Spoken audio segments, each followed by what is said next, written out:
Hi അസ്സലാമു അലൈക്കും. ഷിൻസിസ് വ്ളോഗിലെ പുതിയൊരു വീഡിയോയിലേക്ക് എല്ലാവർക്കും സ്വാഗതം. എല്ലാവരും സുഖമായിരിക്കുന്നുണ്ടല്ലോ? അൽഹംദുലില്ലാ ഞങ്ങളും ഇവിടെ സുഖമായിരിക്കുന്നു കേട്ടോ.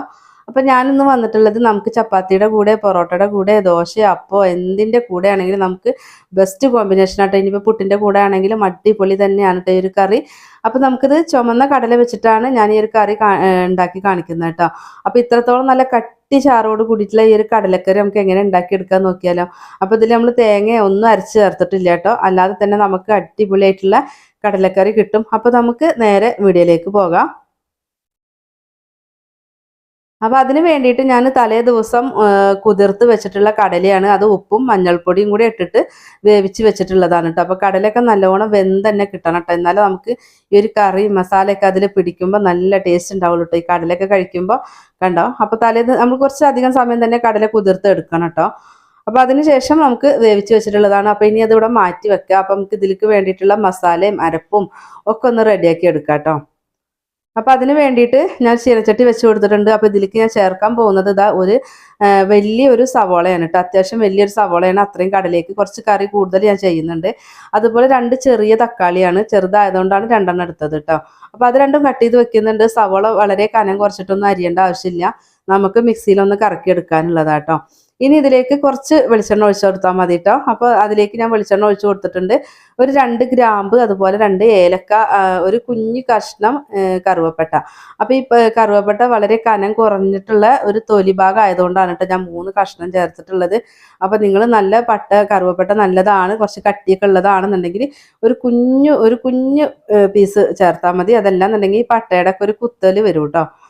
അപ്പോൾ അതൊന്ന് ഇട്ട് കൊടുത്തിട്ട് ജസ്റ്റ് ഒന്ന് ഇട്ട് കൊടുത്ത് ഒന്നും കണ്ട് ചൂടായി വരുന്ന സമയത്ത് നമ്മൾ കട്ട് ചെയ്ത് വെച്ചിട്ടുള്ള സവോള ഇട്ട് കൊടുക്കുകയാണ്. അപ്പോൾ അത് നമുക്ക് സവോള നന്നായിട്ടൊന്ന് വഴന്ന് കിട്ടാൻ വേണ്ടിയിട്ട് നമുക്ക് കുറച്ച് ഉപ്പും കൂടെ ചേർത്തിട്ട് ഇത് നന്നായിട്ട് തന്നെ വഴറ്റിയെടുക്കണം കേട്ടോ. അപ്പോൾ നമ്മളിത് അരച്ചെടുക്കാനുള്ളതിൻ്റെ പേരിൽ നമുക്കൊരു പച്ചച്ചവൊക്കെ വരും. നമുക്കൊരു സവോളയുടെ ഒരു പച്ച കുത്തലൊക്കെ വരും.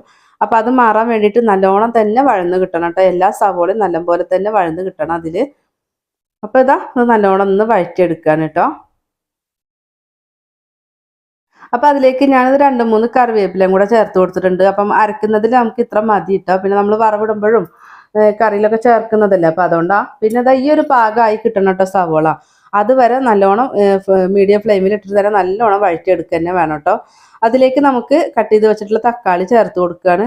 അപ്പോൾ ഇനി ഇത് ജസ്റ്റ് ഒന്ന് മൂടി വെച്ചിട്ടും ഒക്കെ ആയിട്ട് ഒന്ന് മിക്സ് ചെയ്ത് കൊടുത്താൽ മതി. അങ്ങനെ ആകുമ്പോൾ നമുക്ക് ഈ തക്കാളി നല്ലോണം കുഴഞ്ഞു കിട്ടും കേട്ടോ. തക്കാളി നല്ലോണം വെന്ത് ഉടഞ്ഞ പോലെ നമുക്ക് ആയി കിട്ടണം കേട്ടോ. അപ്പോൾ അത് വരെ ഇതുപോലെ മിക്സ് ചെയ്ത് കൊടുക്കുക, ഇടയ്ക്കൊന്ന് മൂടി വെക്കുക, അങ്ങനെയൊക്കെ കേട്ടോ. അപ്പോൾ ഈ ഒരു പാകമായി വരിക. തക്കാളി നല്ലോണം ഉടഞ്ഞ് കിട്ടിയിട്ടുണ്ട് കേട്ടോ. ആ സമയം നമുക്ക് ഇതിലേക്ക് വേണ്ടിയിട്ടുള്ള പൊടികൾ ചേർത്ത് കൊടുക്കുക. അപ്പോൾ 1 ടേബിൾ സ്പൂൺ കാശ്മീരി ചില്ലി പൗഡറാണ് ചേർത്തിട്ടുള്ളത്. അപ്പോൾ നിങ്ങൾ എരിവുള്ളതാണ് എടുക്കുന്നത് വെച്ചെങ്കിൽ 1 ടേബിൾ സ്പൂൺ ഫുൾ എടുക്കണ്ട കേട്ടോ. 1/4 ടീസ്പൂൺ മഞ്ഞൾപ്പൊടി ചേർത്തിട്ടുണ്ട്. അതുപോലെ മുളക് പൊടിയുടെ ഇരട്ടിയാണ് മല്ലിപ്പൊടി വേണ്ടത്. 2 ടേബിൾ സ്പൂൺ മല്ലിപ്പൊടി ചേർത്ത് കൊടുത്തിട്ടുണ്ട്. അതുപോലെ ഒരു 1/4 ടീസ്പൂൺ ഗരം മസാല ചേർത്തിട്ടുണ്ട്. പിന്നെ ഒരു ഇത്തിരി ഞാൻ ചിക്കൻ മസാല ചേർത്തിട്ടുണ്ട് കേട്ടോ. അപ്പോൾ നിങ്ങൾക്ക് താല്പര്യമുണ്ട്, കയ്യിലുണ്ടെന്നുണ്ടെങ്കിൽ ഒരു ഇത്തിരി ചിക്കൻ മസാലയോ അല്ലെങ്കിൽ മീറ്റ് മസാലയോ ചേർത്ത് കൊടുക്കാം കേട്ടോ. അത് ഇല്ലയെന്ന് വെച്ചാൽ കുഴപ്പമില്ല കേട്ടോ. അതും കൂടെ ചേർത്ത് കൊടുത്തിട്ട് നമുക്ക് ആ എണ്ണയിൽ പൊടികൾ നന്നായിട്ട് മൂപ്പിച്ചെടുക്കണം കേട്ടോ. കണ്ടോ, ഇതുപോലെ നല്ലോണം മൂപ്പിച്ചെടുക്കുക. എന്നിട്ട് ഇതൊന്ന് ചൂടാറാൻ വേണ്ടി വെക്കുക കേട്ടോ. അത് നല്ലോണം ഒന്ന് ചൂടാറിയ ശേഷം നമുക്കിതാ മിക്സിയുടെ ജാറിൽ ഇട്ട് കൊടുത്തിട്ട് ഇതൊന്ന് അടിച്ചെടുക്കണം. അപ്പോൾ അതിലേക്ക് ഞാൻ 1 ടേബിൾ സ്പൂൺ നമ്മൾ പുഴുങ്ങി വെച്ചിട്ടുള്ള കടലല്ലേ അതും കൂടെ ചേർത്ത് കൊടുക്കുന്നുണ്ട്. ഈ ഒരു കടല ചേർക്കാതെ നമ്മുടെ കടലക്കറി അടിപൊളിയായിട്ട് തന്നെ കട്ടി കിട്ടും കേട്ടോ. അപ്പോൾ എന്തായാലും ഞാനൊരു ലേശം കടല ഒന്ന് അരച്ച് ചേർക്കുന്നുണ്ട്. ഇനി ഇത് നമുക്ക് നന്നായിട്ട് പേസ്റ്റ് ആക്കിയിട്ട് അരച്ചെടുത്തിട്ട് വരാം കേട്ടോ. അപ്പോൾ അതിലൊരു 1/4 ഗ്ലാസ് വെള്ളമോ നിങ്ങൾക്ക് അരയ്ക്കണത് എങ്ങനെയാണ് മിക്സിയുടെ ജാറിൽ വെച്ചെങ്കിൽ ആ രീതിക്ക് തന്നെ അരച്ചെടുക്കാം കേട്ടോ. നമുക്ക് ഈ ഒരു കറിയിൽ വെള്ളത്തിൻ്റെ ആവശ്യം ഉണ്ടല്ലോ. അപ്പോൾ അതുകൊണ്ട് നിങ്ങൾക്ക് അറിയുന്ന രീതിയിൽ വെള്ളം ഒഴിച്ചിട്ടൊക്കെ അരച്ചെടുക്കാം. പിന്നെ നമ്മൾ പുഴുങ്ങി മാറ്റി വെച്ചിട്ടുള്ള കടല ഉണ്ടല്ലോ, അപ്പോൾ അത് ഗ്യാസിൽ വെച്ച് കൊടുത്തിട്ട് ഒന്ന് ചൂടാക്കി എടുക്കുന്നുണ്ട് കേട്ടോ. അപ്പോൾ 2 പച്ചമുളകിൻ്റെ കടഭാഗത്ത് ജസ്റ്റ് ഒന്ന് കീറി കൊടുത്തിട്ടുണ്ട്. ഒത്തിരി ഇങ്ങനെ വേറെ എടുത്തിട്ടൊന്നുമില്ല. ഒന്ന് കീറി കൊടുത്തിട്ട് അത് നമുക്ക് ആ ഒരു കടലേക്ക് ഇട്ട് കൊടുക്കുക. എന്നിട്ട് ഈ ഒരു കടലയും ഈ ഒരു വെള്ളം കൂടെ ഒന്ന് ചൂടായിക്കോട്ടെ. എന്നിട്ട് മതി നമുക്ക് അരപ്പ് ചേർത്ത് കൊടുക്കാൻ കേട്ടോ. അപ്പോൾ നമുക്ക് ആ കടല ഒന്ന് തിളച്ച് വരുന്നുണ്ട്. ആ സമയം നമുക്ക് അരച്ച് വെച്ചിട്ടുള്ള അരപ്പുണ്ടല്ലോ അത് ചേർത്ത് കൊടുക്കുക.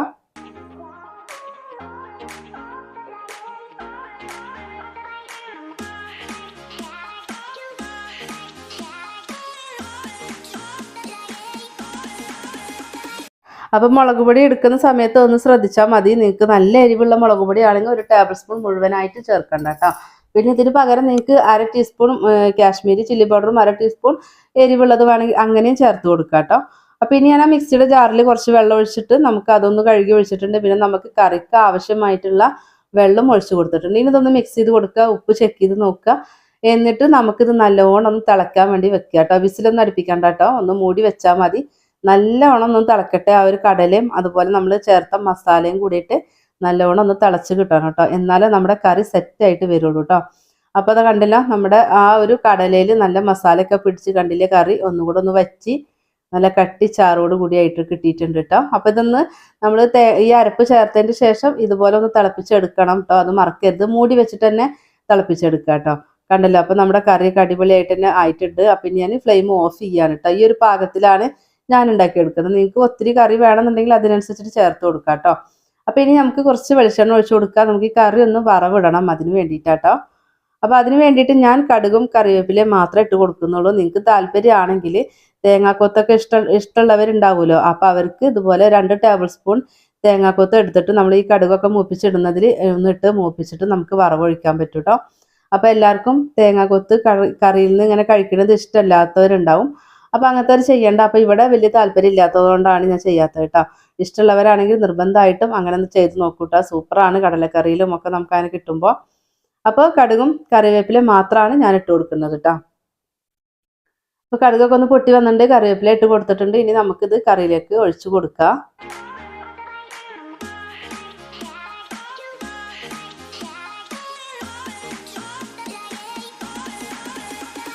അപ്പോൾ അത് കറിയിലേക്ക് ഒഴിച്ചു കൊടുത്തിട്ടുണ്ട്. കറി ഒന്ന് മിക്സ് ചെയ്ത് കൊടുത്തിട്ട് നമുക്ക് ഒന്ന് കുറച്ച് സമയം ഒന്ന് ഇതുപോലെ അടച്ചു വെക്കാം കേട്ടോ. ഇപ്പം തന്നെ അത് വിളമ്പി എടുക്കണ്ട. കുറച്ച് സമയം കഴിഞ്ഞതിന് ശേഷം ഞാനിതാ ഒരു ബൗളിലേക്ക് ഒന്ന് കുറച്ച് എടുത്തിട്ടുണ്ട് കേട്ടോ. അപ്പോൾ ഇപ്പോഴും നല്ല ചൂടുണ്ട് കേട്ടോ. അപ്പോൾ കണ്ടല്ലോ, നമ്മുടെ കറി നല്ല കട്ടിയായിട്ടുള്ള ഒരു കറി തന്നെയാണ് കേട്ടോ കടലക്കറി ഉള്ളത്. ഇത് കുറച്ചുകൂടെ കഴിയുമ്പോൾ ഒന്നും കൂടെ കട്ടിയാകും. അതുപോലെ അതിൻ്റെ ടേസ്റ്റ് അടിപൊളി ടേസ്റ്റാണ് കേട്ടോ. നമുക്ക് തേങ്ങ അരക്കാത്ത ഒരു കടലക്കറിയാണ്. പക്ഷെ ഇത് കഴിക്കുമ്പോൾ നമുക്ക് തേങ്ങ അരക്കേണ്ട ആവശ്യമൊന്നുമില്ല. ഇത് കഴിക്കുമ്പോൾ തന്നെ മനസ്സിലാവും തേങ്ങ അരച്ചിട്ടില്ല നമുക്ക് തോന്നൂല, അത്രയും ടേസ്റ്റാണ് കേട്ടോ. അതിൻ്റെ ഈ ഒരു മസാലയും ഒക്കെ കൂടിയിട്ടുള്ള അടിപൊളിയായിട്ടുള്ള ഒരു ഫ്ലേവറാണ് കേട്ടോ നമുക്ക് ഇവിടെ വരുന്നത്. അതുപോലെ തന്നെ പച്ചമുളക് ഉണ്ടല്ലോ, അതിങ്ങനെ ഓവറായിട്ട് കുക്ക് ചെയ്ത് കലക്കാണ്ട് ഇങ്ങനെ ഇട്ട് കൊടുക്കുമ്പോൾ അതിൻ്റെ പച്ചമുളകിൻ്റെ ഒരു ഫ്ലേവറൊക്കെ കിട്ടുമ്പോൾ നല്ലതാട്ടോ. അപ്പോൾ എല്ലാവരും ഉണ്ടാക്കി നോക്കുക. നമ്മുടെ വീഡിയോസ് കാണുന്ന പുതുതായിട്ടുള്ള കൂട്ടുകാർ പ്ലീസ് ഒന്ന് സബ്സ്ക്രൈബ് ചെയ്തിട്ട് സപ്പോർട്ട് ചെയ്യണേ. വീഡിയോസ് കണ്ടുകൊണ്ടിരിക്കുമ്പോൾ ഒന്ന് ലൈക്ക് അടിക്കാനും മറന്നു പോവല്ലോ കേട്ടോ. നമ്മളെ ചാനലിൽ ഒത്തിരി റെസിപ്പികൾ അപ്ലോഡ് ചെയ്തിട്ടുണ്ട്. കാണാത്തവരൊക്കെ ഒന്ന് കയറി കണ്ടു നോക്കുക. എന്നിട്ട് ഇതുപോലെ ഉണ്ടാക്കി നോക്കി നിങ്ങളുടെ ഫീഡ്ബാക്കും കൂടെ തരണം കേട്ടോ. അപ്പോൾ ഇന്നത്തെ റെസിപ്പി നിങ്ങൾക്ക് എല്ലാവർക്കും ഇഷ്ടമായി എന്ന് വിശ്വസിക്കുന്നുണ്ട്. അപ്പോൾ എല്ലാവരും ഒന്ന് ഷെയർ ചെയ്യുക. ഇൻഷാ അല്ലാഹ് മറ്റൊരു വീഡിയോ ആയിട്ട് നമുക്ക് വീണ്ടും കാണാം. അസ്സലാമു അലൈക്കും.